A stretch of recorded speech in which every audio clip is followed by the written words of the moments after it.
This woman gave birth to 300 children within 5 years. However, none of these children were human, they were all various kinds of monsters. And this woman was a spider demon. Legend has it that she could spin pure golden spider silk. This spider silk had the ability to heal anything. It could even turn yokai into real humans. This is a world where humans and yokai coexist. Yokai live alongside humans in society. Some yokai harm humans, but others protect them. The story begins with a boy named Kusaka. Not long after his birth, his parents threw him into a filthy gutter. Strangely enough, the boy not only survived, but he also grew a pair of blood-red pupils. The village chief, Sayuri, found him and took him in to raise. Sayuri made him do the hardest farm work every day, and at night, he wasn't allowed to sleep inside the house. As an orphan, Kusaka was often bullied by the other children. He never dared to fight back, until one day, his parents' only remaining necklace was stolen.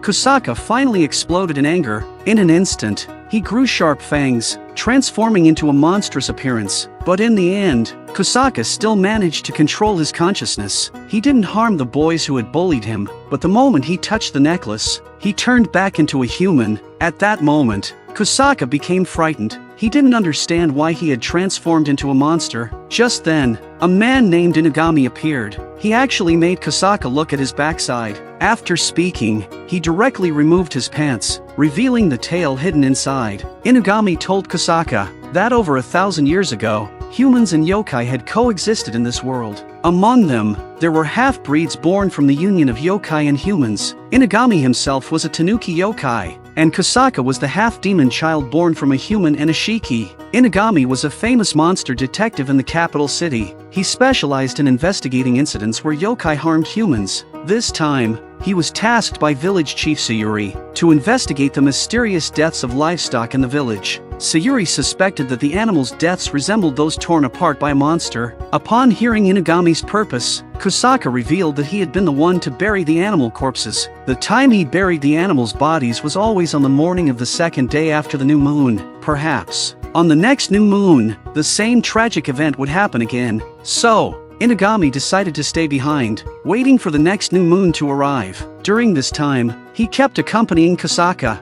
He was very curious about the origin of Kusaka's necklace. Kusaka told him that the necklace might have been left behind by his parents when they abandoned him, but Inagami didn't believe this, because the material of the necklace was life stone. This was an extremely rare and precious stone. Perhaps Kusaka's parents had some untold secret. That night, however, Kusaka curled up in the corner, constantly blaming himself. He believed that he had turned into a monster and harmed the villagers' livestock. At this moment, Inagami told him that as long as the necklace was still around his neck, he would retain his human reason and would not turn into a monster. Just then, the boy who had bullied Kusaka earlier was attacked in the backyard by two mutated beasts. In this critical moment, Inagami and Kusaka arrived just in time to save the boy. Suddenly, sharp biting sounds came from behind them. A creature that was half deer, half wolf, was staring at them. Inagami's bullets had no effect on the monster. At the crucial moment, Kusaka rushed forward. With one punch,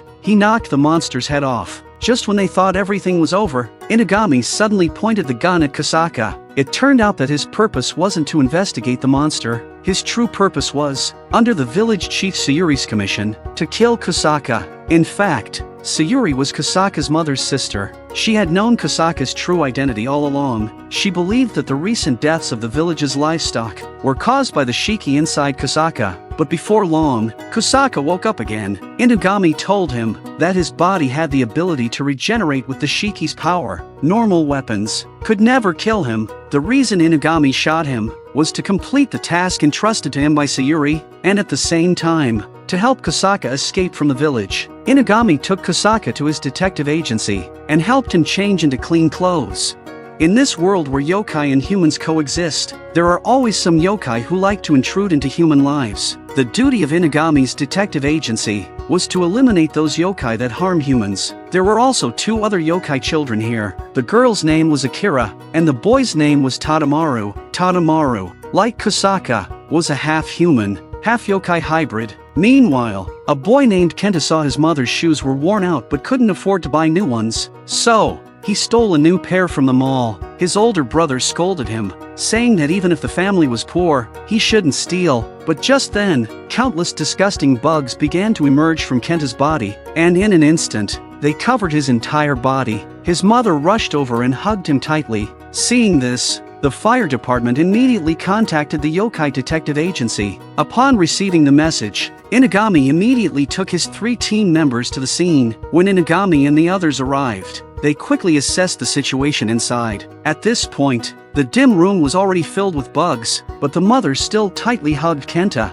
Kenta's older brother was beside them, crying and saying that their mother was terrified of bugs, and begging them to save her. Inagami told everyone that these bugs wouldn't harm the human body, but there must be something in the room, controlling them. As long as they found that mysterious thing, they could disperse the bugs. Tataru, as a half-human, half-yokai spider, had the ability to control spider silk. So, he covered the entire room with spider silk, hoping to control the bugs' movements, but to their surprise, these bugs ate everything, and in an instant, the spider web was completely devoured. At this moment, Inagami remembered that Kosaka had the ability of the Shiki, so he decided to let Kosaka try it. As a Shiki, Kosaka's body had no blood, and he couldn't feel any pain. Even if he was completely surrounded by these bugs, he wouldn't be scared. Soon, Kosaka found the source of attraction for the bugs. It turned out that the thing attracting the bugs was the pair of shoes Kenta had stolen from the mall. Looking at Kenta,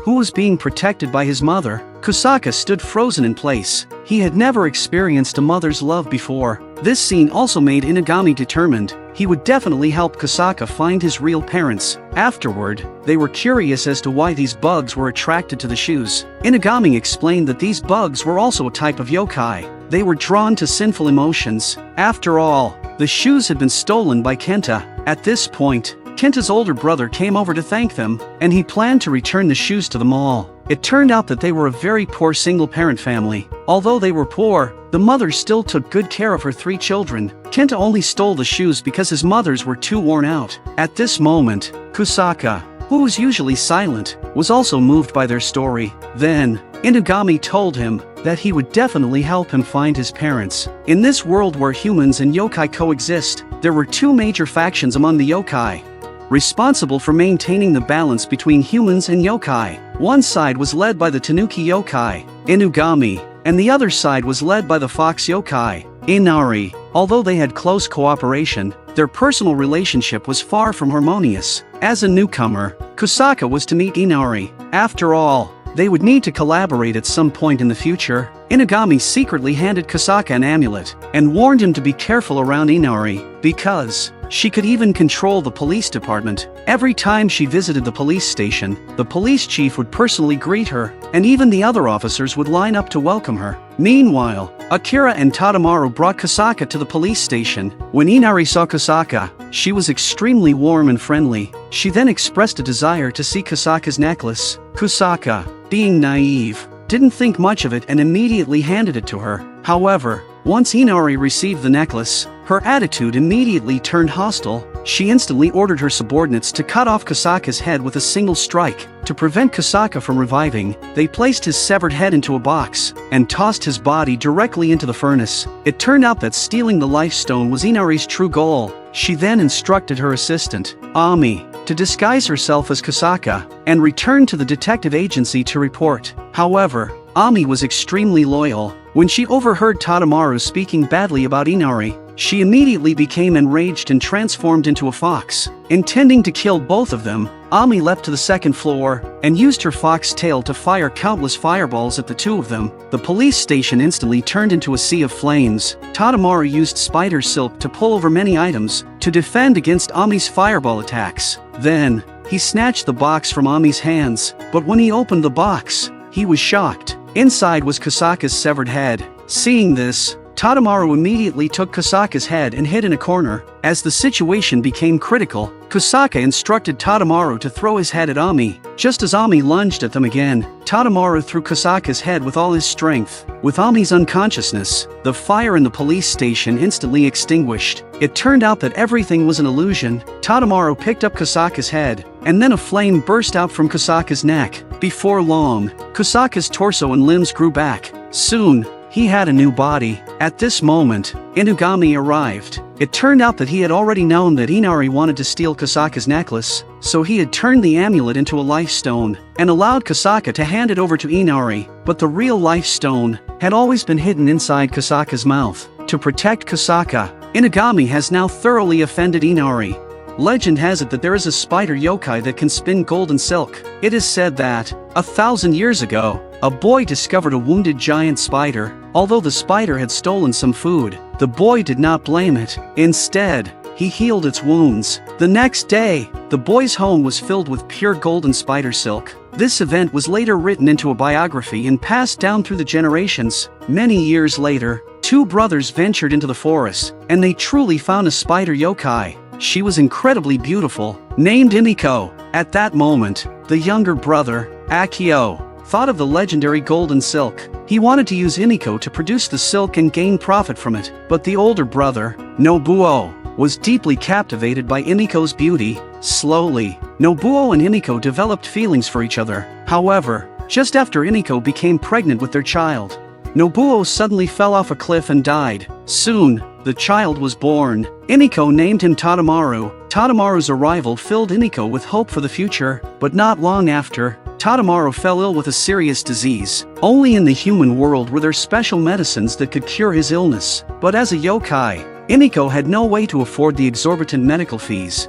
At that moment, Akio suddenly appeared and explained to Imiko the importance of money in human society. He then proposed an evil plan on how to make money quickly, in order to earn money to support her child. Imiko agreed to Akio's plan without hesitation. From then on, Imiko spent her days working in a small cabin, doing the work Akio had introduced to her. The sensible Tadamaru would play by himself at home every day, but he was always curious about what his mother was actually doing. Driven by his curiosity, Tadamaru eventually came to the small cabin where his mother worked. What he saw shocked him. There were various syringes and medical instruments in the room. Imiko was chained to the bed, being violated by an extremely hideous monster. Hearing his mother's desperate screams, Tadamaru was filled with rage. But suddenly, someone knocked him unconscious from behind. Tadamaru didn't know that it was his uncle, Akio, who had knocked him out. Akio lied to Tadamaru, telling him that his mother had fallen seriously ill and couldn't meet him for the time being.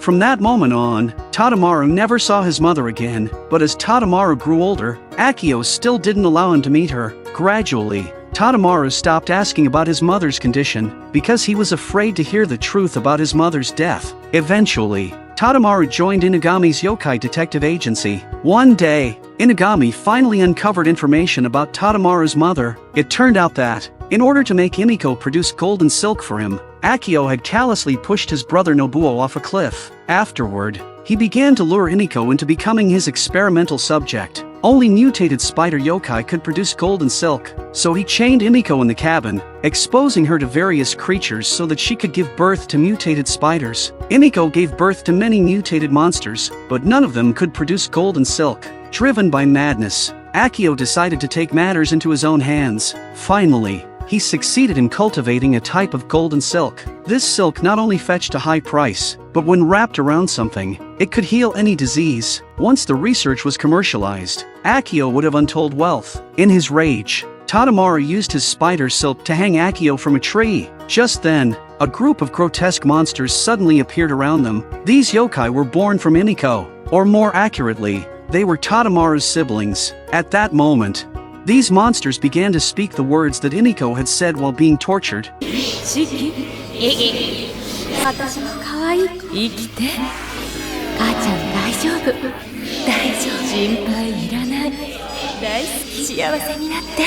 Like countless needles stabbing into Tadamaru's heart, he fell to his knees, crying uncontrollably. Tadamaru's hands trembled as he grasped Kusaka's sleeve, begging him to help him kill these ugly monsters. Kusaka, enraged, had bloodshot eyes. In an instant, he rushed toward the creatures. Meanwhile, on the other side, Inugami had been scratched on the arm by a monster and was poisoned. In a critical moment, a girl suddenly appeared and controlled the monsters. Her name was Ryo. She then took Inugami to a pond. No matter how severe the poison, soaking in this pond would completely heal it. Ryo told Inugami not to kill Akio just yet, as she had something very important to ask him. At the same time, Kusaka had killed all the monsters. He was furious at the tragic death of Iniko. Kusaka's arms regenerated, and he prepared to kill Akio, but at that moment, Inugami stopped him. Akio was extremely angry at Ryo's appearance, as if he didn't want anyone to know she existed. It turned out that Ryo was the child born from the union of Akio and Iniko. In other words, she was Tadamaru's true sister. Ryo angrily asked Akio where he had hidden the cocoon, but to her surprise,